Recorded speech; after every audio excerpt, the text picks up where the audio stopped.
지구에는 아무도 없다. 도시는 멈췄고, 건물은 쓰레기로 뒤덮였고, 사람들이 남기고 간 물건만 끝없이 쌓여 있다.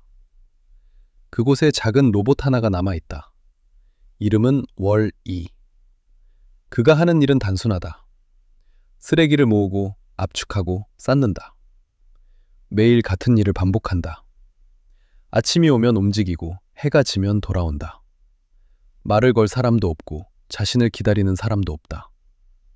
그런데 이상하게도 월-2는 완전히 죽은 세계 속에서 가장 살아있는 존재처럼 보인다.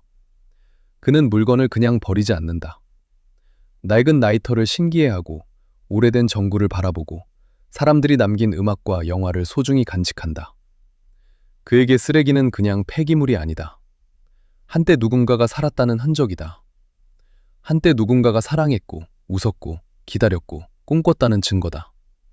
그러던 어느 날 월-2는 작은 식물 하나를 발견한다. 죽은 줄 알았던 지구에서 아직 생명이 자라고 있었다. 그 작은 새싹은 거대한 희망처럼 보이지 않는다.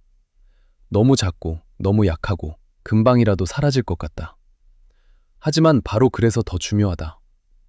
완전히 끝난 것처럼 보이는 세상에도 아직 다시 시작할 가능성이 남아있다는 뜻이니까.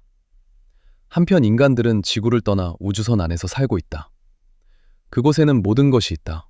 걷지 않아도 된다. 생각하지 않아도 된다. 기계가 먹여주고, 기계가 이동시켜주고, 기계가 화면을 보여준다. 사람들은 서로 가까이 있지만 서로를 보지 않는다. 바로 옆에 사람이 있어도 눈앞에 화면만 본다. 그들은 편안하다. 하지만 이상하게도 살아있는 것처럼 보이지 않는다. 의자에 누워 끝없이 이동하고, 끝없이 먹고, 끝없이 소비한다. 고통은 줄어들었지만 감각도 사라졌다. 위험은 사라졌지만 의지도 사라졌다. 선택할 필요가 없는 삶은 편안해 보이지만 그 안에서 사람은 조금씩 자신이 누구인지 잊어버린다. 그때 이 영화의 문장이 나온다. On the axiom, you will survive. I don't want to survive. I want to live.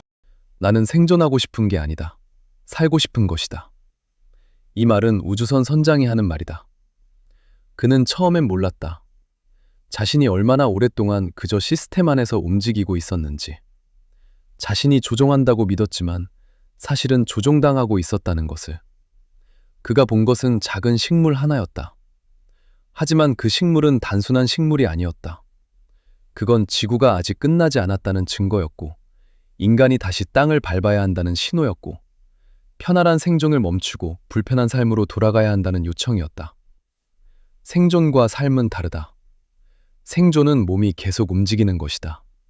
먹고, 자고, 일어나고, 하루를 넘기는 것이다. 하지만 삶은 무언가를 직접 느끼는 것이다. 누군가의 손을 잡고, 땅을 밟고, 실패하고, 다시 해보고, 내가 선택한 방향으로 움직이는 것이다. 우리는 요즘 너무 많은 것을 편하게 만든다. 길을 외우지 않아도 된다. 전화번호를 기억하지 않아도 된다. 음식을 만들지 않아도 된다. 심심함을 견디지 않아도 된다. 외로움을 마주하지 않아도 된다. 손가락 하나만 움직이면 무언가가 바로 도착하고, 화면 하나만 켜면 무언가가 바로 시작된다. 문제는 편리함이 아니다. 문제는 편리함에 익숙해진 우리가 삶의 감각까지 함께 넘겨주고 있다는 점이다. 생각하는 일도 맡기고, 선택하는 일도 맡기고, 기다리는 일도 포기하고, 불편함을 견디는 힘도 잃어버린다. 그러다 어느 순간 우리는 묻게 된다. 나는 지금 살고 있는가? 아니면 그냥 작동하고 있는가? 아침에 일어나고, 화면을 보고, 일을 하고, 밥을 먹고, 다시 화면을 보다가 잠드는 삶. 겉으로는 아무 문제가 없어 보인다. 하지만 마음속 어딘가에서는 조용히 신호가 온다. 이건 삶이 아니라 유지에 가깝다고. 월-2는 로봇이다. 그런데 그는 누군가를 기다릴 줄 알고, 좋아하는 것을 간직할 줄 알고, 손을 잡고 싶어 한다. 반대로 인간들은 사람이다. 그런데 그들은 걷는 법도, 바라보는 법도, 서로를 만지는 법도 거의 잊어버렸다. 이 영화의 가장 큰 아이러니는 바로 여기에 있다. 로봇은 점점 인간다워지고 인간은 점점 기계처럼 변해간다. 그래서 월-2는 환경에 대한 영화이기도 하지만 동시에 인간성에 대한 영화다. 우리가 잃어버린 것은 지구만이 아니다. 몸을 움직이는 감각, 누군가를 직접 바라보는 감각, 불편해도 직접 해보는 감각, 그리고 살아있다는 감각. 삶은 원래 불편하다. 흙이 묻고 실패가 있고 예상하지 못한 일이 생긴다. 하지만 바로 그 불편함 속에서 사람은 다시 깨어난다.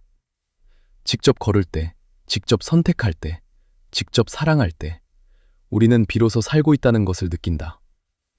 편리한 세상은 우리에게 계속 말한다. 가만히 있어도 된다고.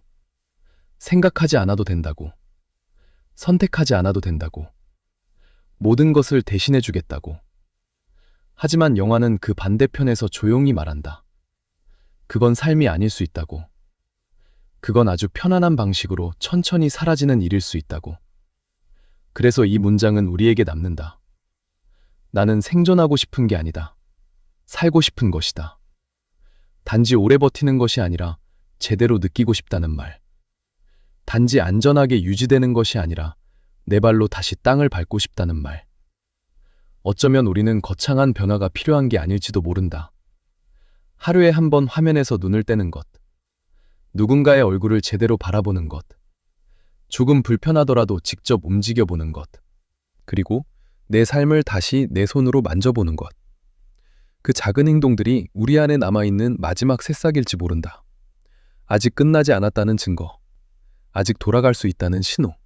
그리고 아직 우리는 그저 생존하는 존재가 아니라 다시 살아갈 수 있는 사람이라는 증거다.